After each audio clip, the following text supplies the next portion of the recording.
Hi everyone, my name is Christina Banador and today I will tell what are my senior high journey.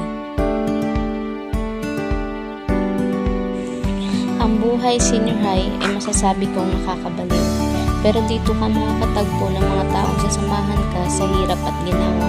Sa 2 taon ko bilang senior high, ang daming lesson ang aking natutunan. Natuto ako paano maging malakas at matatag na huwag agad susuko.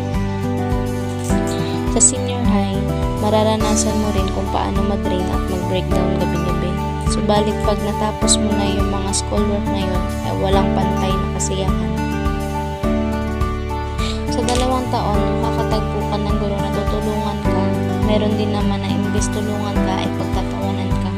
Isa na rin yun sa mga naging dahilan ko para magpatuloy at lumaban para sa huli ay maiharap ako.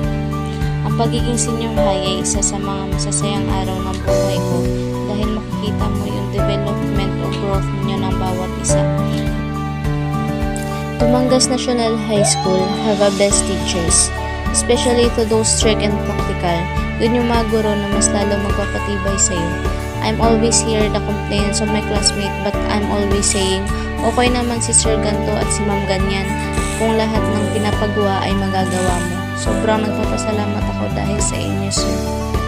Thank you, teacher, for all the extra efforts you make to help us grow and the challenges you encourage us to face to help us become who we are.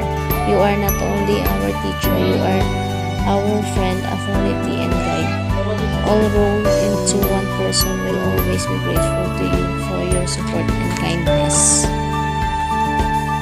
One thing I've learned, education is not just about going to school and getting a degree. It's about widening your knowledge and absorbing the turn about life.